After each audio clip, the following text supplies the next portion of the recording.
What's up, everybody? John Washburn, the Dean of Mortgages, coming at you from beautiful Strongsville, Ohio today with Josh, Anton, and the Greathouse team. How you doing, man? I'm awesome. How are you? I am great. Good.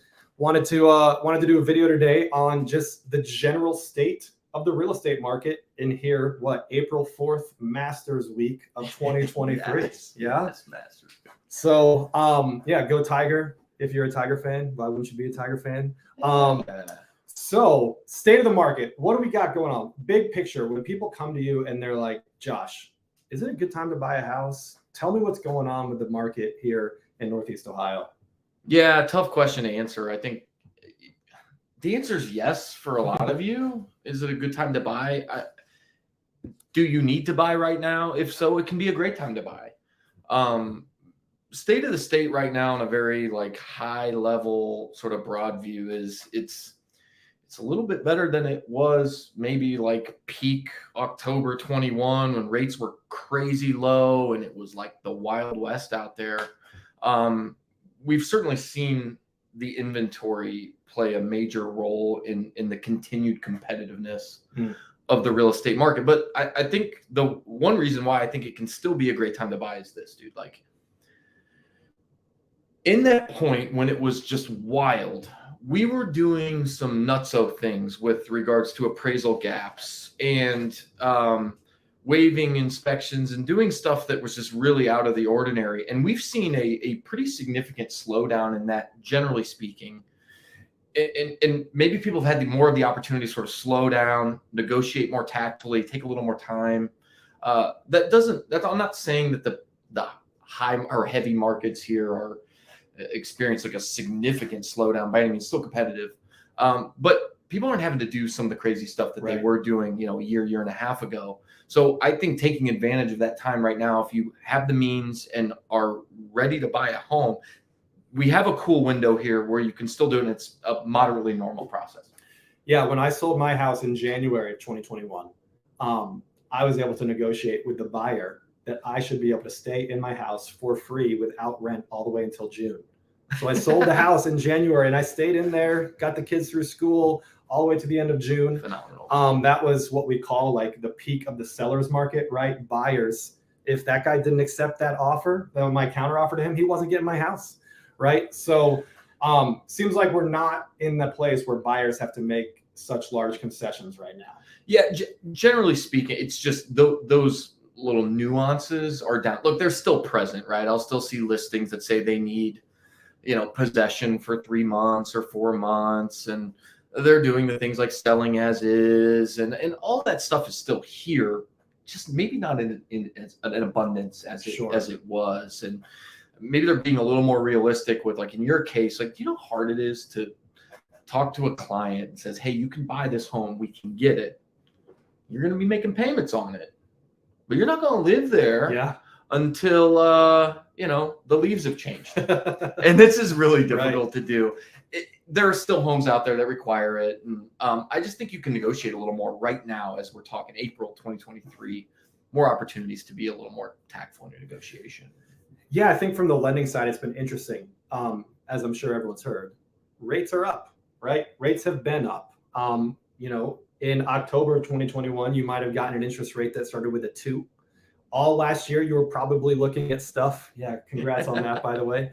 All last year, we were looking at stuff. It was in the 4s for a while. Then it was in the 5s for the while. Then it was in the 6s for a while. At the end of last year, October, November of 2022, I saw some rates starting with a 7. It was kind of crazy, right? And that increase in rate has hurt people's buyer power. And because it's hurt their buying power, that has caused demand to go down.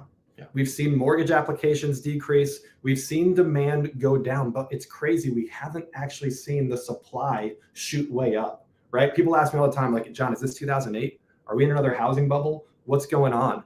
And I say, look, there's a lot of reasons to that you might think that the market's in trouble, but just look at inventory. Yeah. There's nothing out there. You were telling me how many homes are there for sale in Avon right now? My buddy's looking in Avon, and I just pulled it up, just curious. There are 22 homes in Avon. Avon's big. Yeah. I pulled up Strongsville. That's where I live. There are, I think, 28. Yeah. There's a lot of homes in Strongsville. Yeah. Well, my office assistant, she sold her house in October, was under contract on another house. That deal unfortunately fell through. She's still living with her parents right now, right? There's nothing to avail. I live in Menor. There's nothing available in Menor, right? So this low inventory is keeping home values up. Yes. Right. And, I'm also, I think it's a good time to buy right now. Now, look, I know every time you've ever spoken to a lender, every time you've ever spoken to a realtor, what do we tell you? Oh, it's a great time to buy. What's the best time to buy right now? I promise I'm not saying that, right? I have told people it was a better time to buy before, or it might be a better time in 3-6 months. Everyone believes that rates are going to go down. We've seen them start to come back down here a little bit recently. All right. When rates get back into the 5s, or hopefully into the 4s someday, you are going to see a lot of buyers come back out of the woodwork. Like, okay, now I'm ready to buy. Yeah. Right. I've spoken to so many people. I've pre-approved them. They looked for 3 months. They're like, there's nothing out here. I'm going to wait until rates go down. There's a lot of people that are waiting until rates go down. And I'm very worried that, come June, come August, if rates go back down and we see a flood of buyers to the marketplace, are we going to be back where we were in October 2021? Yeah, I think so. One thing I think, if we're gonna maybe categorize who should be buying now, I would love to see the FHA and VA buyers getting in right now. And let me maybe explain that a little bit. We had such a tough time getting FHA and VA offers approved in the heat of that market because there was such a large conventional cash. Like the competition was so fierce. And I know FHA buyers were getting just beat down, and really like the sentiment was so bad. Like, why even try? And then as things, as the rates went up a little bit and maybe the market was a little more cautious, like there's a window. And I think the window is now. Right. And those are the folks that I would really like to see get back in before it turns and all of a sudden we're back in this. And it stinks. I hate that whole scenario from a realtor's perspective. It's like, you can afford it, you can do it, but because you're FHA as opposed to conventional and you have a lesser down payment, they might view that as maybe not as good a scenario as they could get in. It stinks. So my personal opinion is if you're a VA or FHA buyer, right now is a great window to consider getting back in and trying to get something before it gets too crazy. I totally agree. Yeah. The good news as well, FHA and VA rates are lower than conventional rates. We are seeing FHA and VA rates in the 5s for not even like, you don't even have to have an 800 credit score for that necessarily. Just regular qualified buyers. Additionally, FHA just dropped that mortgage insurance premium a couple weeks ago. Used to be 0.85%. Now it's 0.55%. I have actually talked a few buyers that were qualified to use conventional loans into going FHA because it was saving so much money. Yeah. And again, the market's not necessarily a buyer's market, but their FHA offer because they didn't have 27 offers on a house. They had 3. And that FHA offer was very strong. So yeah, I totally agree, especially if you're getting a government loan, FHA, VA, great time right now to pounce. And, we've heard this little phrase around, right? Marry the house, date the rate. It's kind of, cute. It's kind of silly. I've used it. Yeah, I've used it a bunch of times. Yeah. But I think it's accurate, right? If you can get that house right now, and let's say your rate starts with a 5 or 6, or you can wait until your rate starts with a 4 or 5, but you got to pay an extra 20 grand. You got to pay an extra 30 grand on that house. You're not saving any money in monthly, and you're definitely not saving any money, long-term from the principal that you're borrowing. So yeah, I think we have an interesting sort of little bubble right now of a potentially better option to buy than what it's going to be 3-6 months from now when inventory doesn't get any better and rates go down, and now we have a lot more demand on the market. You brought up an excellent point because the rates being what they are is scaring a lot of people. And I get it because you hear the rates on the radio and everybody talks about the rates, the rates, the Fed, the rates.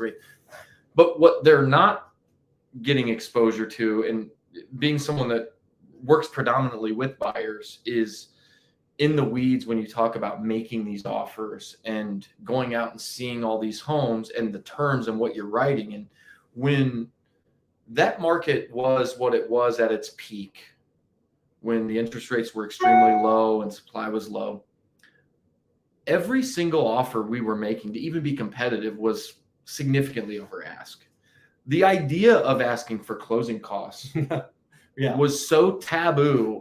And so just like, what are those? Seller concessions. We didn't bring it up. It's like, normally like, okay, maybe we could shave off. Maybe we can ask for 1 or 2% or $2,000, $3,000, get a few things paid for. I didn't get closing costs on a deal in a long time. And I'd like to view myself as a pretty good negotiator on that front. And it just simply wasn't in the cards if you wanted to be competitive. What we were doing was we were writing things like $5,000, $10,000, $25,000. Sometimes I saw offers $50,000 appraisal gaps. Okay. And what that means, you're willing to pay that much in cash over what the home is appraised at. That's, to me, that's wild. And I think we're going to get right back into there. I was having unfortunate conversations with first-time home buyers around, should we waive the inspection so we can get this thing? And that gives me the queasies. Like, that's a big no-no. I think in very, very, the predominant amount of scenarios, waiving an inspection is just not the right thing to do. Are we going to get there again? Yeah, I think so. I think they're going to view that as a scenario that's easier for them on the seller side. And that's just really tough. And that makes it entirely difficult. And it's daunting as a buyer to go through that and keep losing.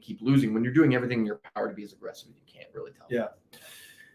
I totally agree. Couple things I'll say on my side from the lending side.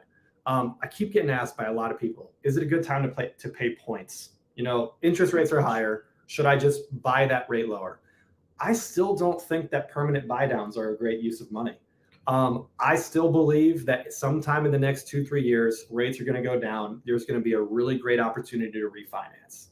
But like you're saying, I have been able to do a temporary interest rate buy down with a few buyers on a few homes lately, because we're actually able to get 1% or 2% from the seller on a couple deals. And instead of using, that 2% from the seller to cover, title fees and, lender fees, we're using that to buy the interest rate down 2 points in year 1 point in year 2. So we're able to help, maybe you were going to have a 6.5, but we can get you at a 4.5 in year 1, a 5.5 in year 2. I think that these temporary buy downs, if you can use them, are a much better use of your money right now, or of the seller's money, than these permanent buy downs. I really don't think most people that are paying points towards the mortgage are ever going to be in these loans long enough to actually get that money back.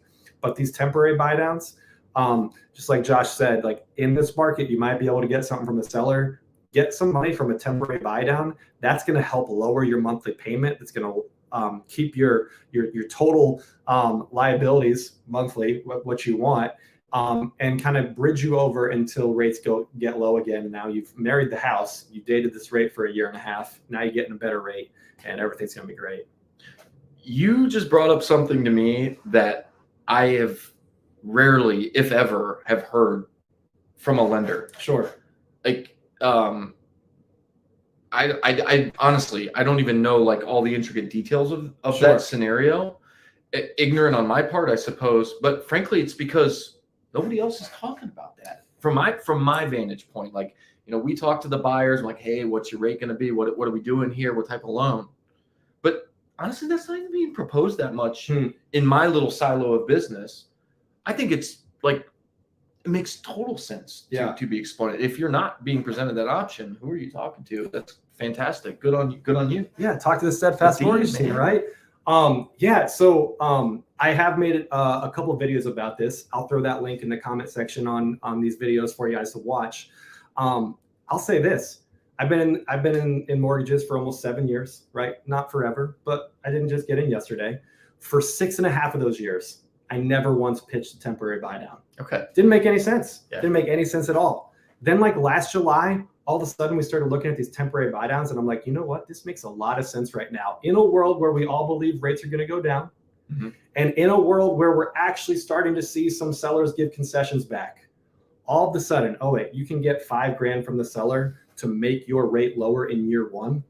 And then year two, we might be refinancing anyway. It makes so much sense. And the thing I love about the temporary buy down, if you refinance in 7 months because rates get low that quickly, all of the money that you got from the seller, you get to keep. You get to use that to cover your closing costs on the next loan. You could use it to pay the principal down on your next loan. You never lose that, as opposed to you spend 2 points in permanent buy down points today and you refinance a year from now, 2 years from now, you lose that. It's gone forever. You're never getting that money back.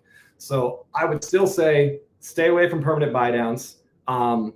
Maybe pay a point. I've seen people, 2-3 points, they're getting quoted. That's a terrible idea. Temporary buy downs, if you can get it from the seller, great idea. And take advantage of this time before rates go back down, and you and everyone that wanted to buy a house starts going to look at that same house. And now all of a sudden you're back to where Josh said you'd be with all these crazy offers. Yeah. What's your quick opinion? I'm very curious on straight variable. Yeah. Because we didn't talk about it. I mean, I've been in real estate almost 4 years. I've never done one. Not one person has used a variable rate.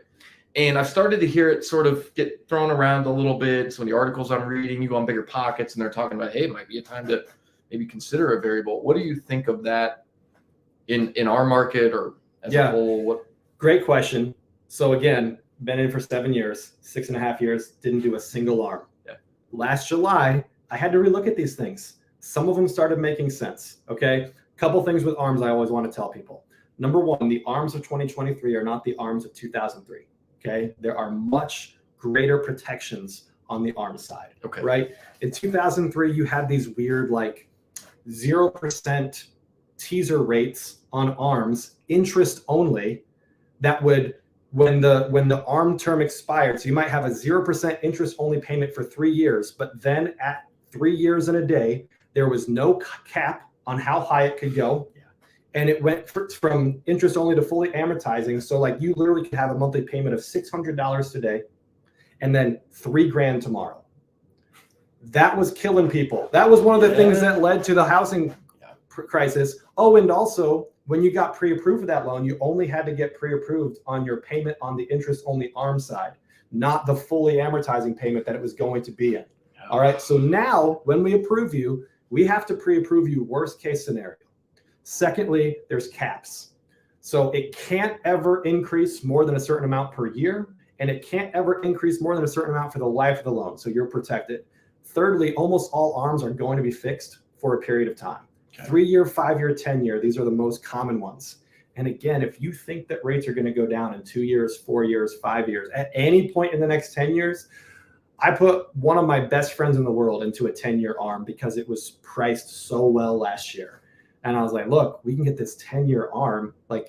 There's no way that the rate doesn't get better at some point in the next 10 years. But even if it doesn't, right? Even if you're in this and then we go worst case scenario in year 10, it goes up, up, up, up, up. You save so much money in the first 10 years of that mortgage because your rate was lower. Made a lot of sense. So a lot of people are scared of ARMs because of what they used to be. They're not like that anymore.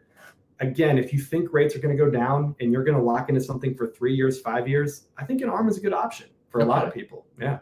That's good. I think for us realtors, we need to bring that conversation up with our clients. I think it's a great way for us to be more consultative and provide some additional insight and things that you can talk to the lender about, just so we know we're covering our vast array of options. And if there's a program that you can get them into that can ultimately give them more buying power or be more competitive in this competitive environment, we've got to do it. Absolutely. So have those conversations for sure. Well, this was Josh Anton, great house team over here with Remax Above and Beyond, west side of Cleveland. John Washburn, Dina Mortgages, east side of Cleveland, Mentor, Ohio area. It was great having you on the program today. Thanks, man. Really appreciate it. We will do it again. Again, Dina Mortgages signing out. School is out.